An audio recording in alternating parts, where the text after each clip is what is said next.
Good morning. Happy New Year to you. And Walter Parks here from St. Louis. I guess this feels like the final episode of 2022, but in fact, it's the first episode of 2023, as New Year's Days will have it. I obviously that was the right song to play for today. That was a hit in the late 1700s, and you come to me for the latest and to stay right on top of the trends. That song, however, was kind of a bar song and a pub song, and sort of was widely sung in Scotland during the 1600s and all the way through the 1700s. But it made its way into the song that we kind of know it today, Auld Lang Syne, in 1799, just barely still in the 1700s. Auld Lang Syne is Scottish for old long since, and if you think about it, we still hold on to some of those ways of saying things in English. Oh, he's long since gone, that kind of thing. So, and we don't even think about that, but long since gone. That's really, really an old way of expressing that, you know, he done did his thing. But loosely translated, Auld Lang Syne means old long since. An old Scottish folk song, and I just love it. I think what's really sort of key to that is I think a lot of folks, especially if they're of Northern European descent, kind of have that song in our blood, and it just yeah, that's what we hear when they drop the ball in Times Square or wherever. But there's also something really, really deep with that song that we can't explain why it feels so good and feels so much at home to us. And my theory is that maybe that has something to do with it. It's just that our ancestors used to hear it. Here's another song about things moving on, and I just love this one. It was one of my first favorite kind of rock and roll songs. It really wasn't a rock and roll song. It had some fancy chord changes in it, and I hope you like this one.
from the early '70s called "Changes," and it's David. I made a note as to when he passed away. He passed away in 2016, about this time of year.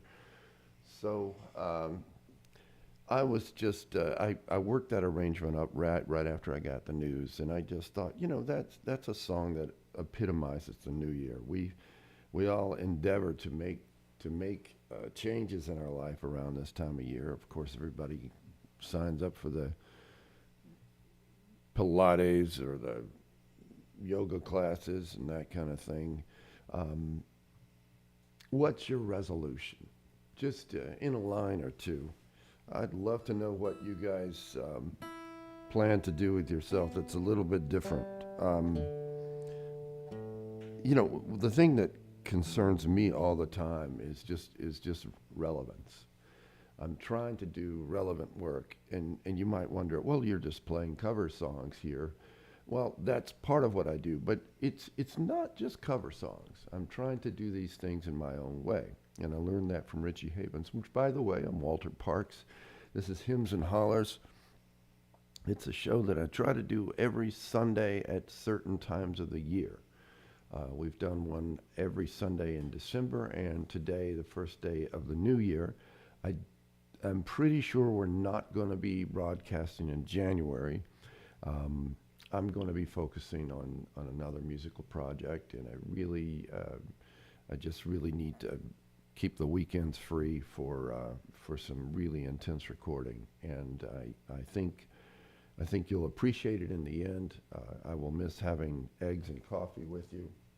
Oh, and I don't have a cup of coffee, but it's because it's right in here. But anyway, let's drink coffee this morning. I advise espresso. I don't know why anybody would.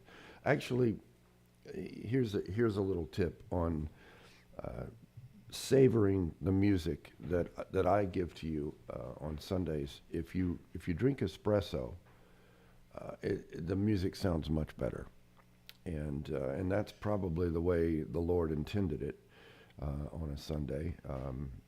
And speaking of Italian lords and that sort of thing, the former Pope died yesterday, I guess it was, or early this morning. I'm not sure, and then Barbara Walters passed away, and you would think that nobody could eclipse Barbara Walters, but on the cover of the New York Times, the Pope got more ink space than allotted to him than Barbara Walters did, but I like Barbara Walters. She was always intelligent and witty, and I liked her calm demeanor, and anyway, so that was Changes by David Bowie, performed by me, Walter Parks. If you're just tuning in and you don't know my work, my approach is to take cover songs. I do a lot of this sort of thing on Sunday mornings and kind of do my own way with them. I traveled around the world with Richie Havens for 10 years as his, I think, trusty sideman. And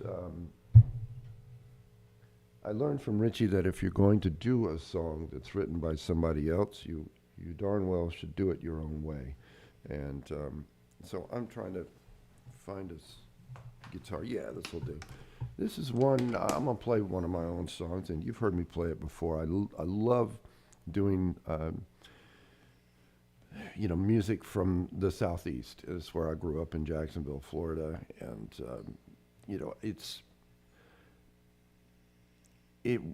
this music, I think, is the soundtrack to all the things I saw and the people I experienced and had to deal with in the Jacksonville, North Florida area. And it's when I was finished working with Richie Havens for 10 years, I asked myself, well, what the heck am I going to do? How am I had all my eggs in that basket? So I just kind of went back to my roots, and that was actually, ironically, one of Richie's more famous songs, and I love that in Europe. Margot's very kind, and she brought me an espresso. Look at this, right.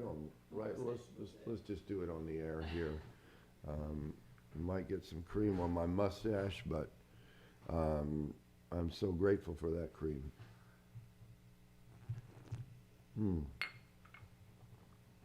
Oh, yes, that's wonderful. And another thing, um, I don't advise you doing things to your coffee. Like, if you're going to put anything in your coffee, please put the heaviest cream possible.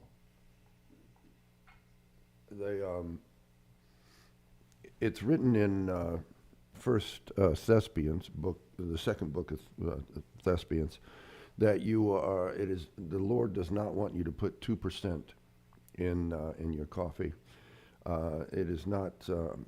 You forsake the Lord actually when you put 2% in your coffee. I forgive you, but it's Jesus would have never done that. I'm quite certain. So this is one. I'm going to just play one of mine. It's a swampy song. I love playing this, and it's called Sugar House. Woo.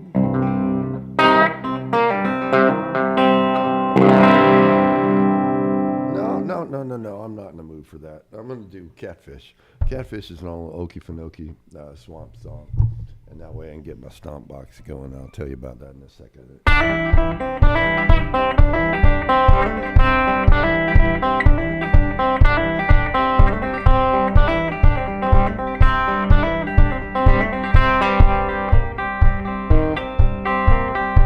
See that catfish going upstream, mouth for the butter, gill for the cream. Caught that catfish by the snout and then turned that catfish inside of my meat.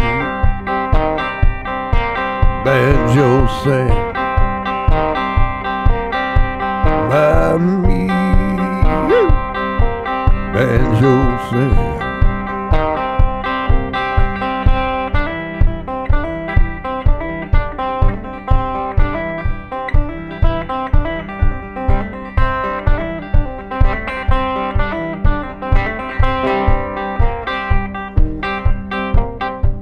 If you wanna go to court and tell you where to go, way the country, way below.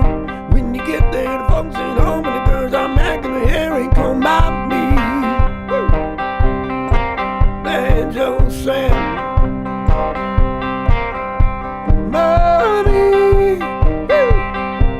Banjo sang, come on.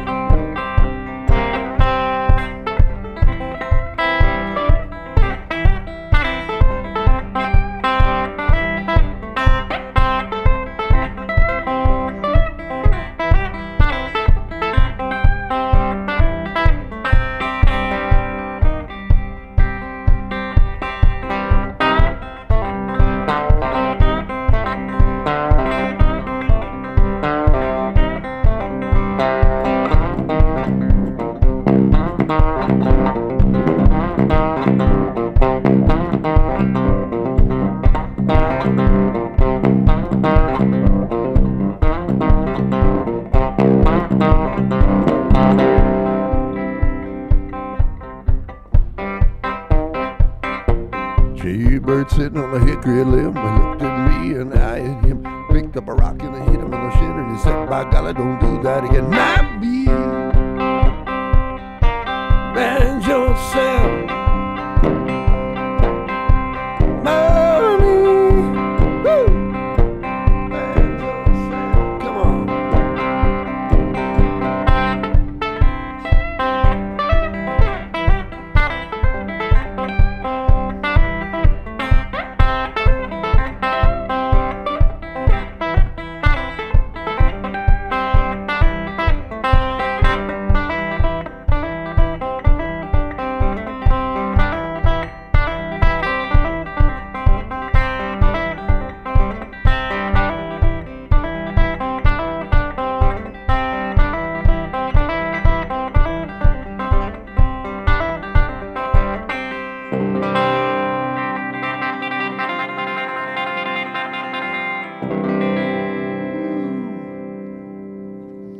Well, that's a hymn of sorts. Hymns and hollers, I've done neither yet, but I think it's time to do a holler.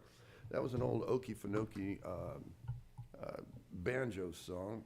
It's sort of derived or borrows from a song called Banjo Sam, a real early 1900, late 1800 song.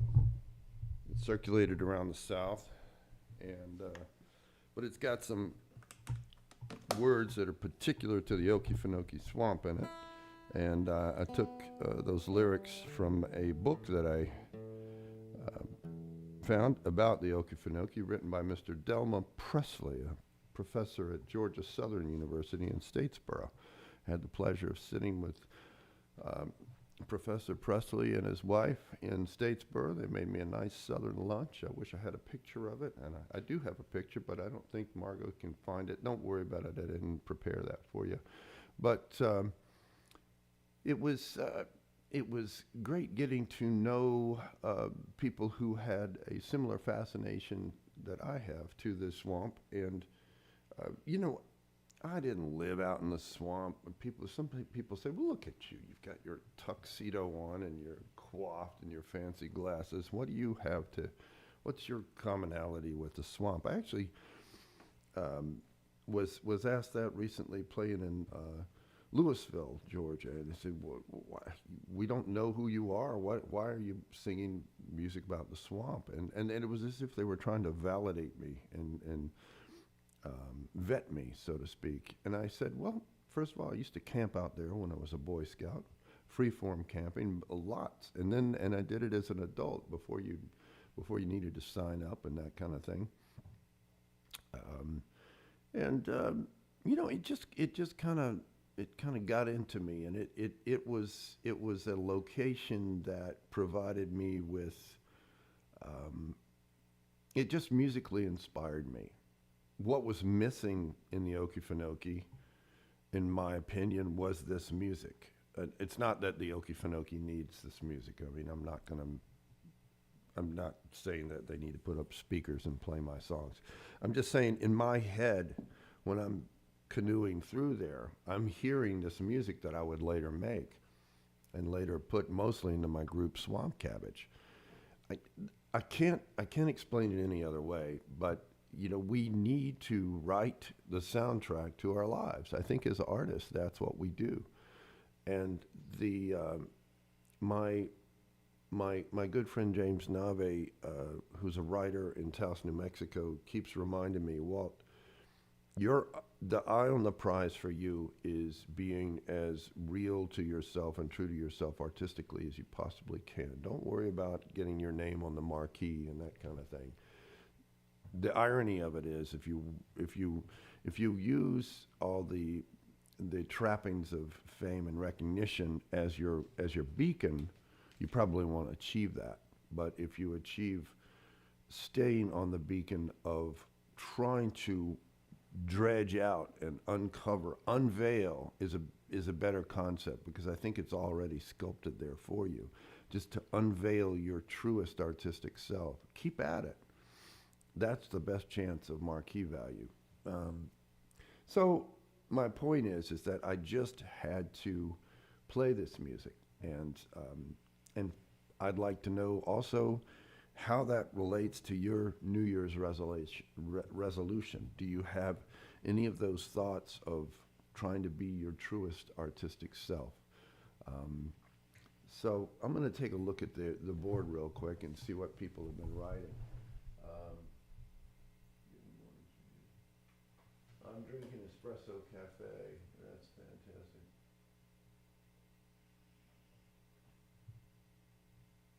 Kick drum. There's a person named Quinones. I don't know how to pronounce that, but maybe I have it right. Quinones. Desiree. I'm doing a French thing with that. Writes something. It said something about the kick drum, and I've mentioned this before, but this kick drum. I'm going to hit it just for a second, so you can y'all hear that? That's a sample. What is a sample? A sample is a little brief recording that plays on command. And here's my command. I'm stomping my foot on a trigger that tells the computer to play a particular sound. Now that's all the technology part, but the organic part, the more analog part, is how that sound got into the computer. And I recorded myself by putting a microphone underneath the porch on the old Chesser homestead in the Okefenokee Swamp. When I got that sound just right and tweaked it in the studio back in New York, then I loaded it into my computer. So every time I hit that stump, you're hearing the front porch on the Okefenokee Swamp. I think it's kind of cool. I love those interplays between technology and all things organic. Desiree. I can't not say it in a French. Désiré, which means desired. So, oh boy, let's play some British folk music for, that's one of the things that we say to ourselves around this time of year is, I'm not going to take any BS anymore. I'm just going to stay true to myself, and nobody's going to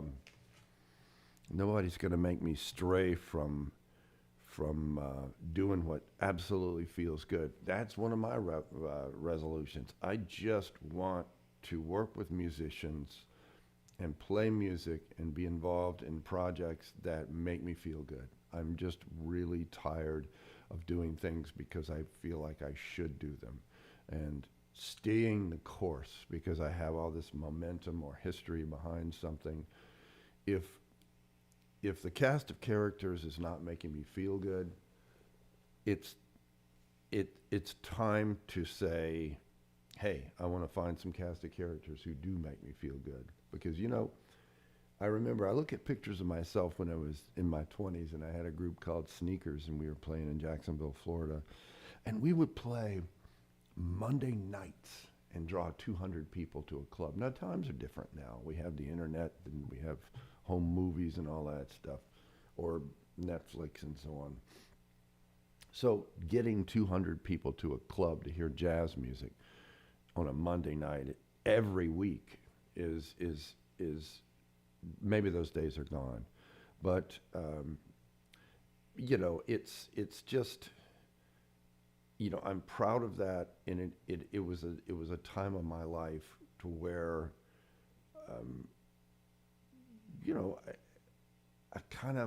I look at those pictures of myself and I'm doing this, I'm faking a smile and I'm playing, and I'm realizing I was having such a good time,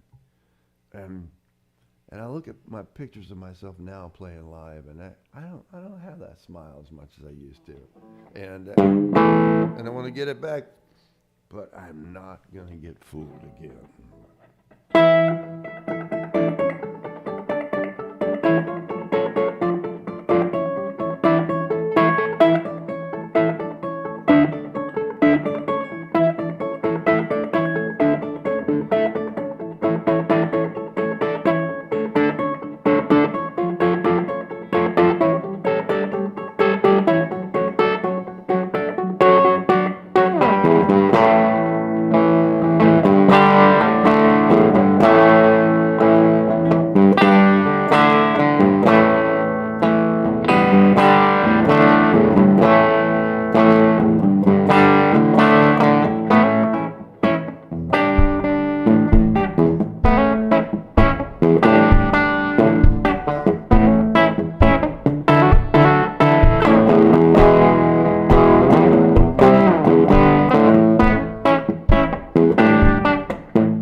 get fooled again. My version of a song by The Who.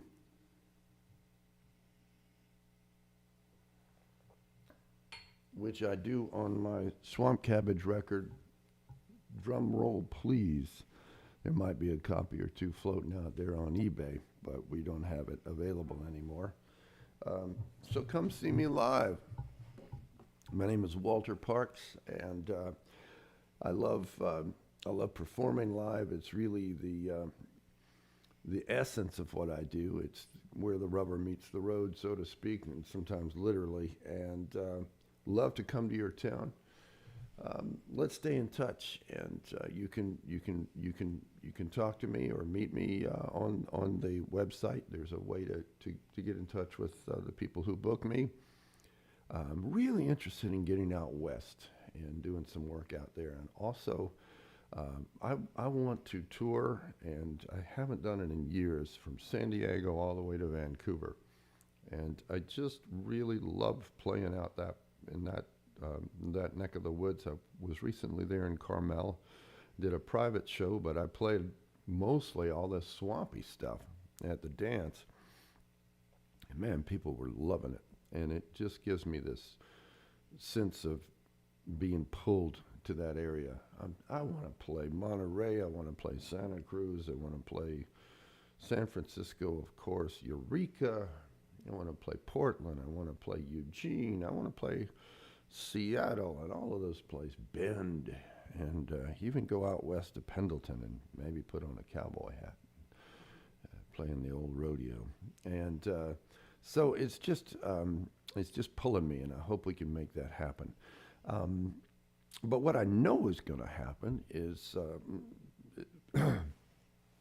if you're in Vermont, I'm going to play in March in Vermont, northern Vermont, the name of the Putney, Vermont, with my good buddy Rob Curto, accordion player. We made a record last year, and that song that I played, Catfish, is on that record. So, and we're also going to play a concert in Hoboken, New Jersey, on that same run in March. Excuse me. Woo. Yeah, some water would be great if you wouldn't mind. But I'm also trying to fit in some dates with my good buddy Stephen Williams. We have a group called the Unlawful Assembly, so we're doing an edited version of that, and I'm not sure what we're going to call it.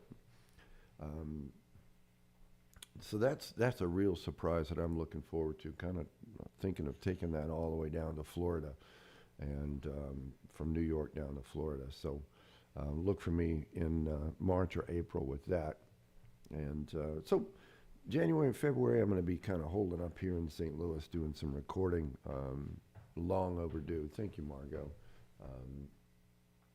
And I hope you guys are well. Let's just stay in touch throughout the winter.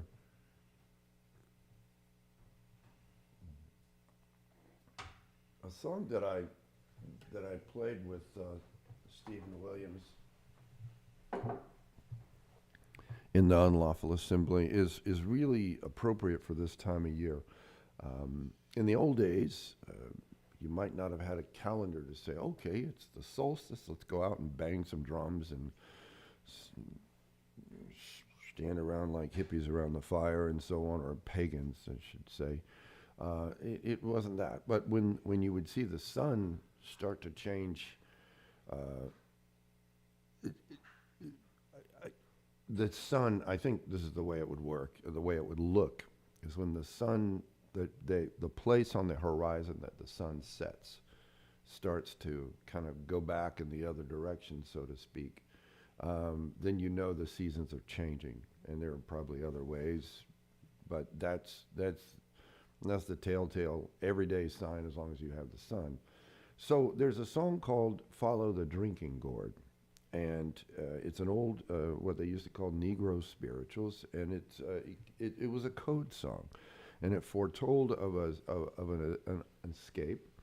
And folks would start singing "Follow the Drinking Gourd." The drinking gourd was a metaphor for the Big Dipper, and some music historians think that this song might have been set in southeastern Mississippi, southwestern Alabama, around the Mobile Bay area, because if you walked up the Tombigbee River and you left when the sun went back in direction around the end of December, by the time you saw that sun go back again a whole year later, you would have walked along that Tombigbee bank for a whole year and found your way to the Tennessee River in northern Mississippi, I believe. And then that would take you to the Ohio River around Paducah, Kentucky. And if you got your timing right and you stayed on path, the path meaning roughly along the riverbank, you would be able to walk across that Ohio River when it was frozen and into southern Illinois and ostensibly into freedom, and hope that nobody was looking for you. So why do you need to keep your eye on the drinking gourd? You need to know which way's north, because that Tombigbee River turns around and winds back on itself and goes south for many miles, and then you have to have some sense of, I'm going in the right direction or I'm going in the wrong direction if you want to take a shortcut. And the river turns south for a while. So I'm guessing. But can you imagine having to move around mostly at night with knowing that people are looking for you, knowing that when you set out, you're leaving at the worst possible time. You're leaving when it's cold, and there are no comforts of travel. And it was a horrible existence, but it was all for this promise that you had in your head of, maybe I can get to freedom. But it's all preserved or held for us in the modern day in this song called "Follow the Drinking Gourd." It's one that Richie Havens did in the day, and I'm going to do it for you now, and it's a version of the way we play it on the Unlawful Assembly record, which Margo might be able to get a picture of up there, and you can order.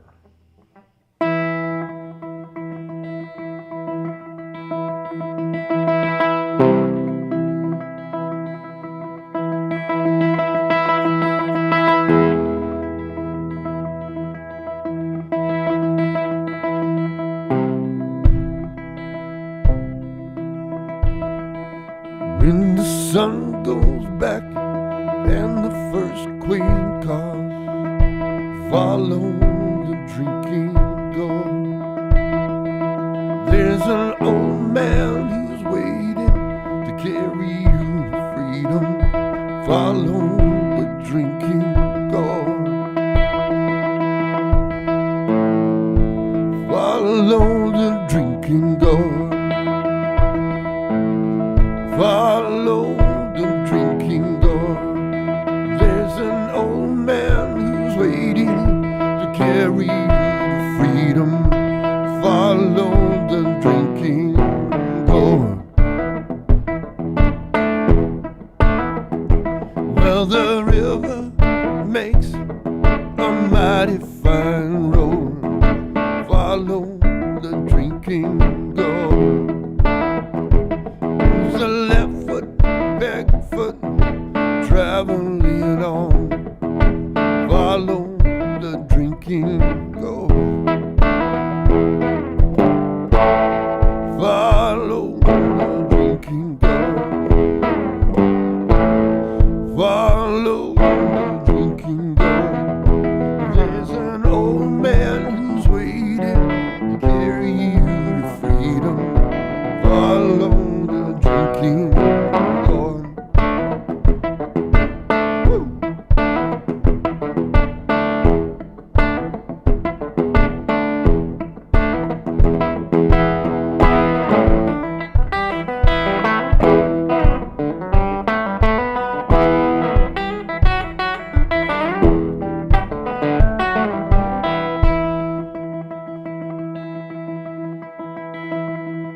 Well, the river ends between two hills.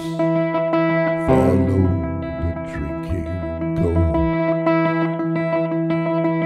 There's another river on the other side of that hill.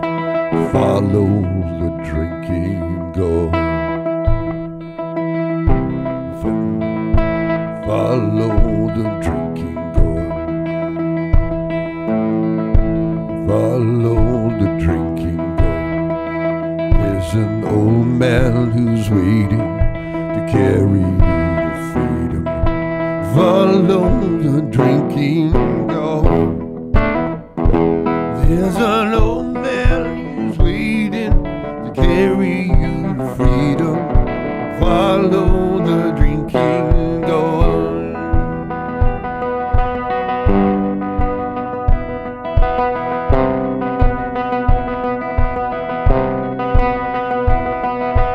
Follow,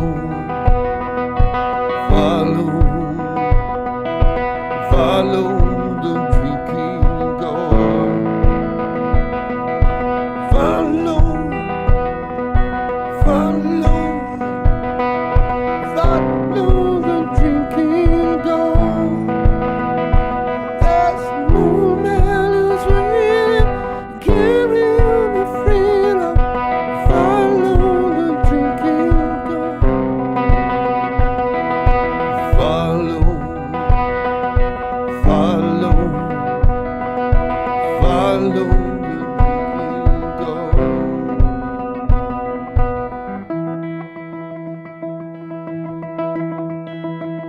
Do you see freedom? Do you see freedom? Do you see freedom?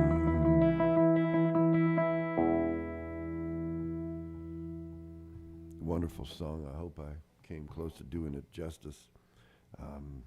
I think I have, is my opinion on this is, even though this came from the black experience, the horrible slave experience, and all of that, that's a blemish on our history that nobody likes to talk about. A lot of people don't like to talk about, especially white Southerners. It's a universal story. It's a story of all of us, and I'm sorry, but I don't think there's any of us who don't want freedom, and we can all relate to it, regardless of what our relationship to freedom has been and what our tango or dance with that has been historically. I feel like it's important for me to play the song, and certainly it's not a widely played song.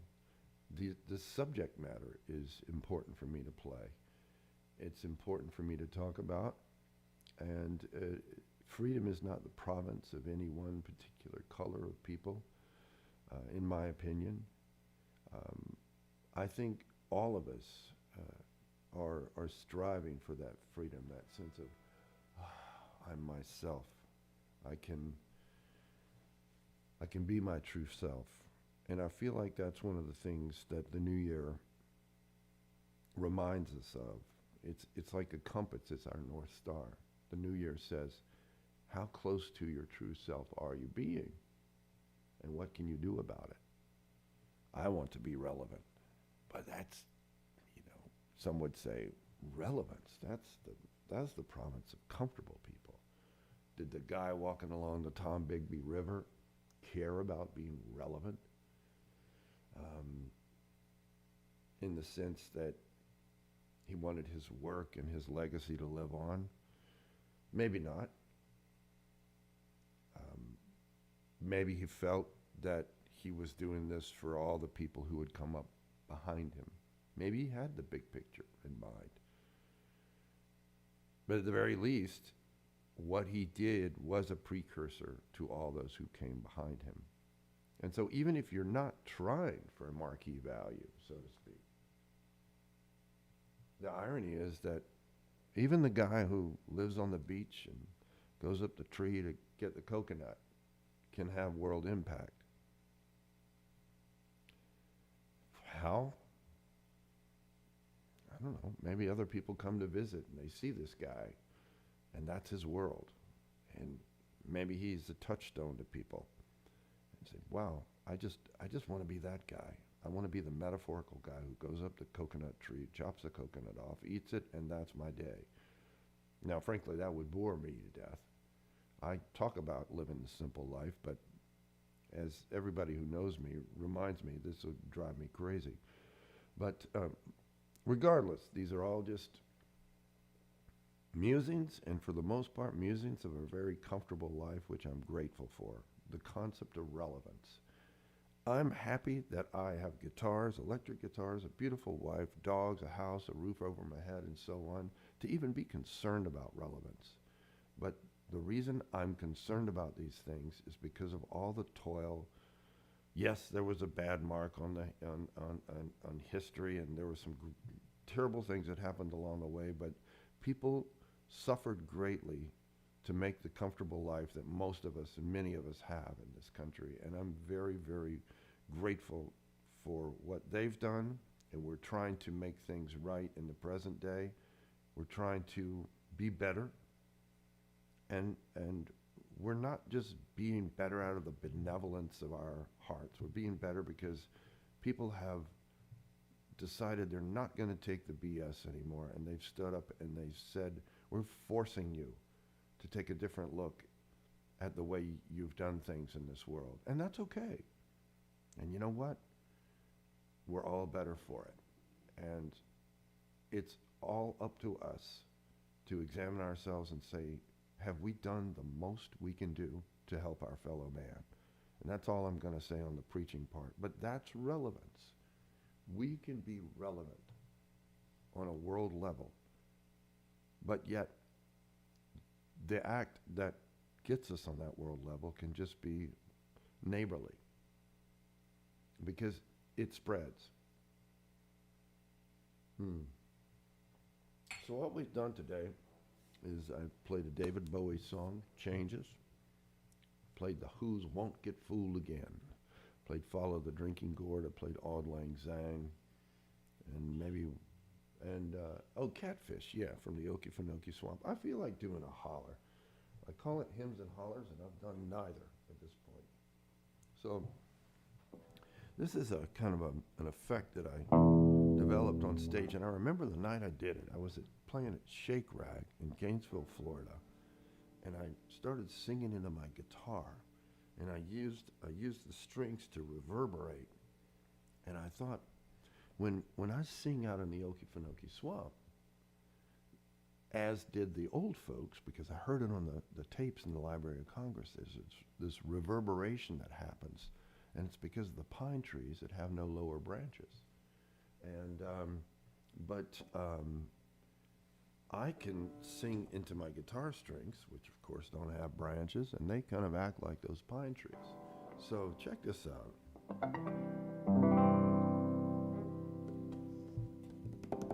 This is an old Southeast Georgia holler from the Okefenokee Swamp.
fascinating. It's just that song just finds this commonality. That it's a piece of music. It's not really a song.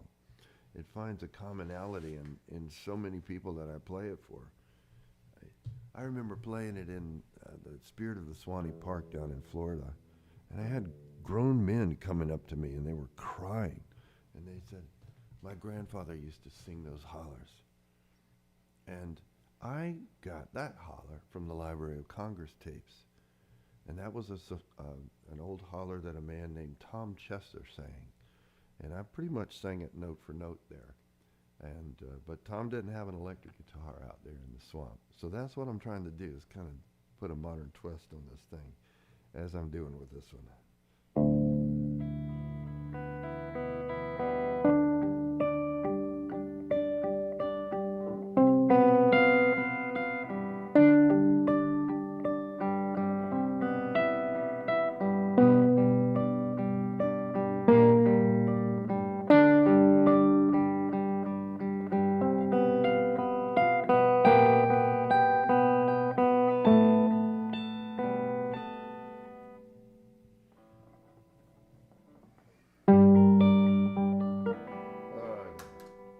Put a little excitement in it.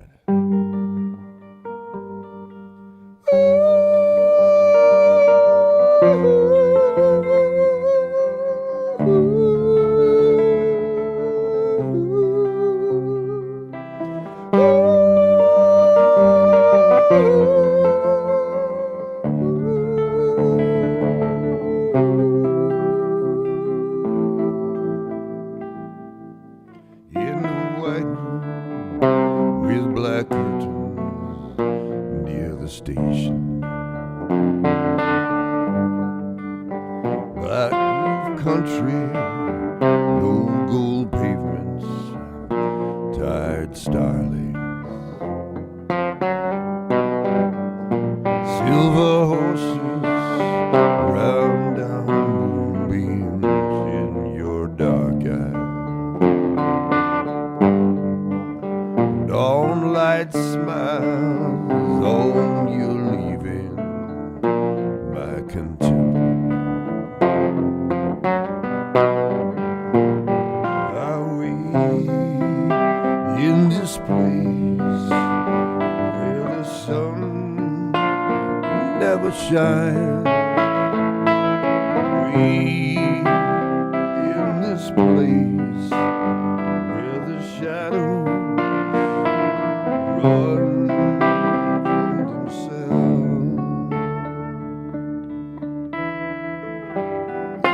You said no strings could secure you at the station.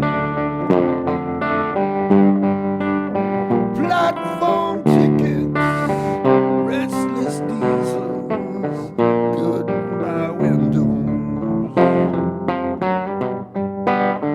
I walked into such a sad time at the station. As I walked out, felt my own need just beginning. I'd wait and look you and the train gone by, and love with you, and the shadows run from themselves.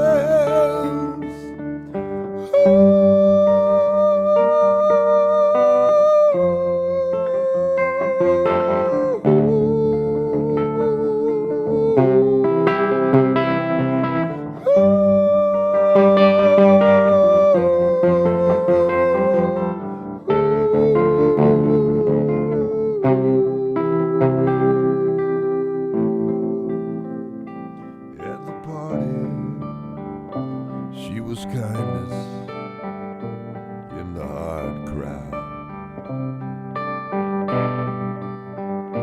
consolation for the old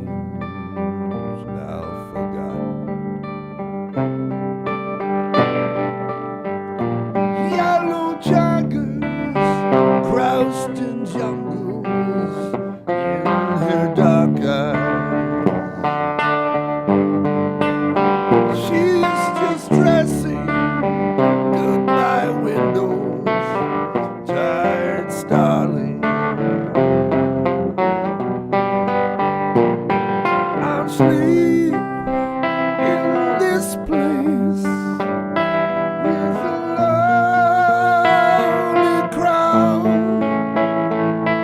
and lie in the dark where the shadows run from themselves.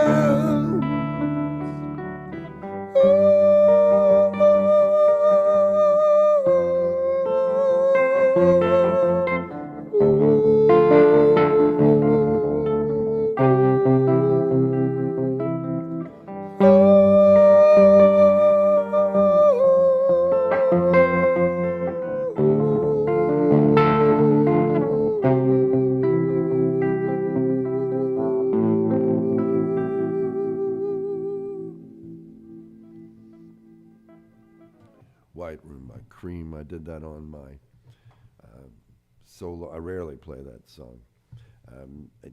It made it to my solo live CD called Cathedral, which I hope you can pick a copy of up. And I'm real proud of that one. It's a tricky song, and again, I did it my own way, which I think is the imperative for artists. If you're inspired by another artist, it's okay to just take on his or her work and try to understand the song, piece of work. It could be a photograph. Maybe you want to take a shot that Ansel Adams took and see if you can recreate it. You'll learn so much in doing that. But if you're going to do something, also don't just copy it. Try to do it your own way, especially after you understand the original version. That was called White Room, and I figured that was a good New Year's Eve song as well. It's a story of a man who, I think at some point or another, his partner left him at the station, and he comes back to the station, and he remembers those moments, and but he's moved on from it, and he has to find his own strength in that. In the white room with black curtains near the station, black roof country, no gold pavement, tired starlings. I mean, some of this is maybe psychedelic 60s babble, but it sort of means something. Silver horses ran down, moonbeams in your dark eyes, dawnlight smiles on you leaving my contentment. I'll wait in this place where the sun never shines, wait in this place where the shadows run from themselves. Is he saying he wants her back? Or is he just saying, I'm here, I'm lamenting, I've got to deal with this? And he goes on to say, I walked into such a sad time at the station. As I walked out, I felt my own need just beginning. And that's true for so many of us. Reminds me of Auld Lang Syne. The original version of Auld Lang Syne, or as far back as people have record of, is roughly translated, well, it should old acquaintance be forgot and never thought upon. The flames of love extinguished and fully past and gone. Is thy sweet heart now grown so cold, that loving breast of thine, that thou canst never once reflect on Auld Lang Syne? Can you not remember what we had? Does it serve you not to think of those times? Does it empower you not? And some people say, I don't look back. I look back a lot. But I learn from the past. I think I do. Maybe I should look back a little less. You know, I do marvel at people who just never look back. They're just always forward thinking, and there's a freedom in that. But I'm kind of proud and empowered by the things that I've managed to do in life, and I try not to look back in a sense of ego. It's like, well, okay, this is what I did. But nonetheless, I hope you've enjoyed our time together. I'm going to play one more song to the end. It's kind of had a little bit of a sort of a, I wouldn't say it's a solemn mood, but I'm trying to be safe. I'm trying to say, okay, here's what I can accomplish in this new year. I'm not going to say what I'm going to try to do. Here's my resolution. I want to reestablish myself as a public performer out in the West, and I also want to play more in Europe. The Europeans love American roots music, and I want to get my music over there and play a couple of times at least. I played in Denmark last year, last year now, and it was wonderful. Visit my YouTube channel if you could. We need to get those 1,000 likes or 1,000 views, subscribers. We're almost there. I think we have 999. And you can be the last one, and there's a thing that automatically happens. I mentioned it last time. Elon Musk will personally deliver a certificate to me if you will be so kind as to help us make that 1,000 subscriber mark. No, I'm just joking. I know that Elon's not, he has no relevance to this YouTube thing. Or maybe he does, I don't know. Walter Parks, going to be doing some really interesting things this year. And playing a lot of swampy stuff, probably with Stephen Williams, maybe Andre Murchison, the Unlawful Assembly version thereof. I'd love to keep playing with some version of my Swamp Cabbage stuff. I love that repertoire. I'm not going to forget that. I love the Hollers.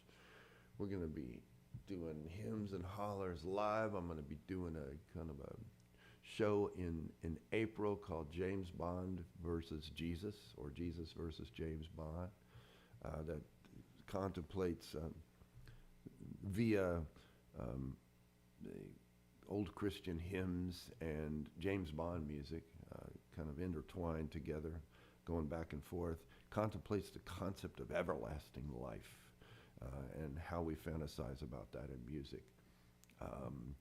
In the fall, I'll be gearing up to play, Woodstock specials and honoring Richie Havens. And in the Christmas, I'm going to be doing some really, I think by that time I'll really have some of my versions of the Christmas music down really well. And I'll be proud to show you that and hopefully do some of that touring. I've never toured with swampy Christmas music, but I hope to do that. Let me take a look at the board, see who's talking. Stephen Gritson's talking. Ann Beaker, outstanding. Thank you, Ann. Broadway Steve. What is in a performance cover that separates it from what you hear in bars? Okay, great question. I'll address that right now. I like playing the bass, and somebody's seeing my bass over there. Oh, I see. I want to tell you about this bass in a second. So I'll talk to you about the bass while I want to keep. Anyway, the question is, what differentiates a performance cover, which I would also call a work of art, from just covering it in a bar? There's a metaphor that we use called just mailing something in. And if I'm going to be playing a Harry Styles song, which I've never played, but why not? I like his music. I would, especially if you're playing something in the current day, you can't really deviate too much from the way it sounds on the record, because people they almost think it's sacrilegious, and the general public is not comprised of musicians who are tolerant of a little bit of deviation. They hear it on the radio, they want it a certain way. But what I don't understand is why musicians play music that was made in the 70s, for instance, something like Casey and the Sunshine Band, or Ohio Players, or Stevie Wonder, and they just play it the way it was recorded back then. Now, I'm not being critical of that, because I understand that to try to get those sounds and that whole retro vibe, that's a question in of itself. And those sounds are so great. Why wouldn't you want to replicate those? And if that's your thing, you can do that. But in my opinion, if you're going to replicate 70s music, whatever you're going to replicate, then do it full out. Get the old amplifiers and get an old bass like this, this is a 1966 jazz bass that a good friend of mine sold me. And you play the vintage instruments and you just do it. And it's going to sound great. You play the old synthesizers for better or for worse. And you commit yourself to reenactment in a sense. So I'm not a reenactor. And I just don't understand why you would play a Stevie Wonder song like Higher Ground or Superstitious and not do it your own way. Because then what you have is you begin to enter that realm of work of art. And again, I want to give a little praise to my good friend James Navi out in Taos, New Mexico, and his colleague is Allegra Houston, and they have written a book called "Write What You Don't Know," and I've been kind of working with that book just a little bit, and I've also been hearing in the household Margot joining them every Saturday morning, 11 Central, 10 a.m. New York time. They do a writer's workshop. And I've not really, I want to share this with you. I'm not even trying to plug them. I want to give you an idea about how one artistic endeavor can cross over to the other. And I had this idea. It's like it's a writing workshop. I don't need that. I know how to write songs and I know how to write stories, and I'm good with that. I'm a creative person, and the concept is just get it flowing. That's a basic tenet of a lot of writers' workshops. Just get it flowing, sort it out, and make it perfect and grammatically correct later. And I realized that I never really did that with my writing. I never did that with my music. And so rather than delve into this endeavor, this way of looking at artistry from writing, meaning writing out words, I decided to start applying it to my music. So when I would write a song, try to give you an example. When I would work on a song, like you guys heard me do it last week.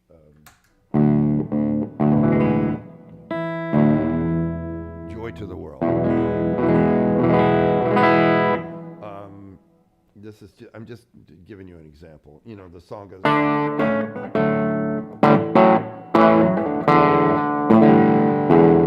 Where is it? Oh, it's. I gotta lower the. So you get it. So I'm thinking, all right, Joy to the World. It's like a 20-second song to get through the whole form. What am I going to do with that song that makes it interesting? So that's where the writing comes in. And Stephen, this is where the point that I'm trying to get. Especially if you purposefully give yourself a handicap. I'm not singing Joy to the World. So if I just play Joy to the World 5 times through, which is the way you normally do it in church or something, or 4 times or 3 times, the lyrics differentiate each pass, but I don't have that option. So I handicap myself just instrumentally. And so I have to do variations, what they did in classical music. And then what I do is employ my jazz skills, and I'm like, okay, I'm going to do a little solo over Joy to the World, which is also what I'm trying to do with the old hymns. I do a solo over a hymn, which in one sense seems sacrilegious. But I thought, well, why is it so? Why is that trespassing? Why do we not think we can kind of have our way with an old traditional piece? And I came up with some, I don't know, This, see if you can hear it through this little bit.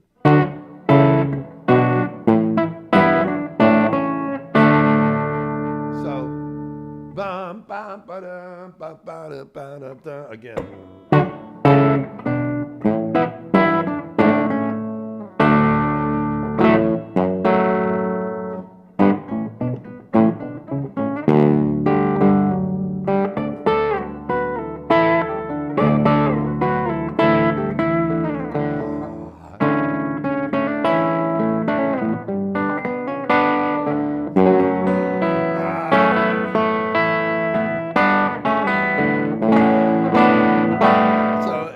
The point is that I'm writing, even though it's joy to the freaking world, I'm writing a solo. I'm writing my relationship to that song. So it's still artistic. And then when you really get it on your hands, which obviously I don't have quite yet, I will, then this whole powerful thing starts to happen, and people are like, wow, I'm going to go to that artist because of his or her treatments, his or her perspective. And isn't that what preaching is? Preachers all over the world are preaching the same gospel. If they're quoting First Thespians, there's the First Thespians is, the different versions of the scripture notwithstanding. I'm making a joke with the Thespians thing, but all right, whatever. You get it. If they're quoting that and from the same, they're all doing their own version of it. And that's what I like. That's artistry. That's what we wake up for in the morning. You read the same news. You read about the same news, but the New York Times and the Chicago Tribune and the St. Pete Times, they all do it a different way. Washington Post, they all present it a different way. And I kind of like that. I'm going to leave you with one song here. I know I've been with you a while, but let's try to do this in the new year. And I get so bored sometimes with the talk about, oh, that's the devil's work. The devil's work. Just for the sake of this song, let's think in terms of the devil being straying from your true self. I'm Walter Parks. This is Hymns and Hollers, and I really hope you stick with me through the winter time. Just pay attention to my website. I'll let you know what's going on in it. Actually, check in with my Facebook channel or Facebook, whatever it is. What is that called? The Facebook page from time to time. I may do a pop-up Sunday morning show, and I'm not sure. It's an issue of the technical stuff. But so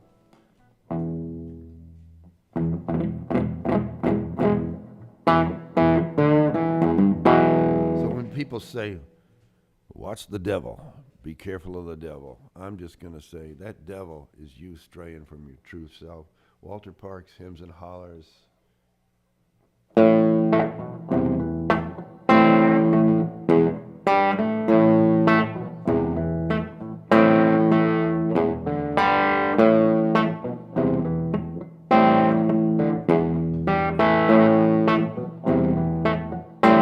If you walk through the garden,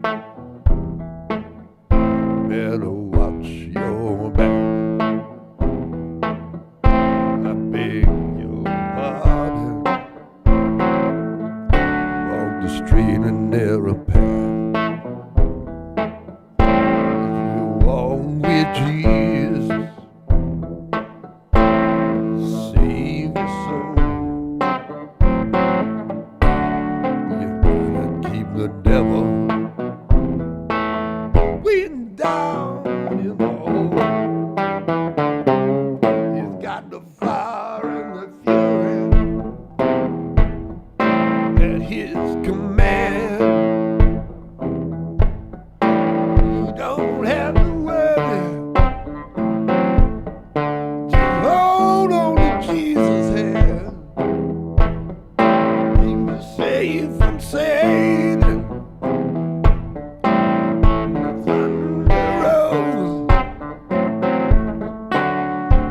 gotta keep the devil waiting down in the hole.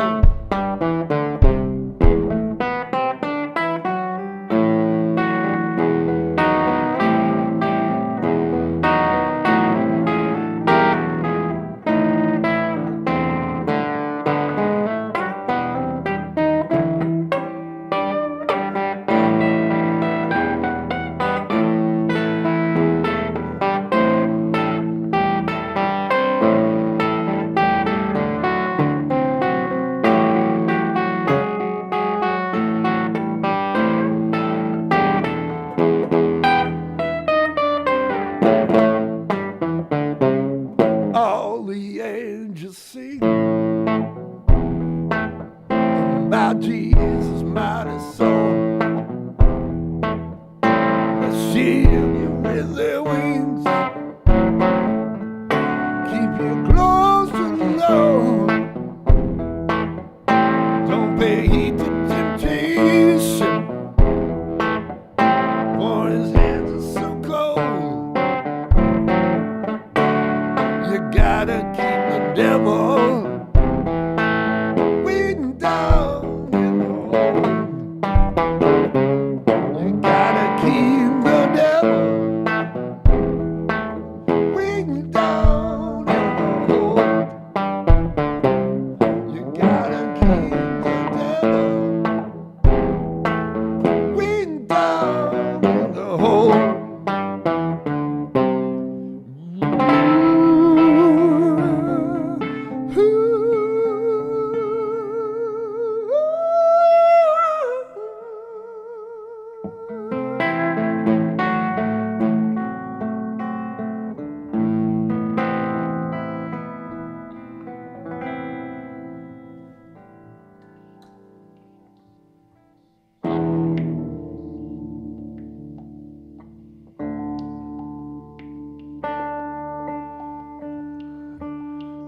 Somewhere in the middle of this song, Margot's gonna fade us out. And I'll see you probably around the springtime.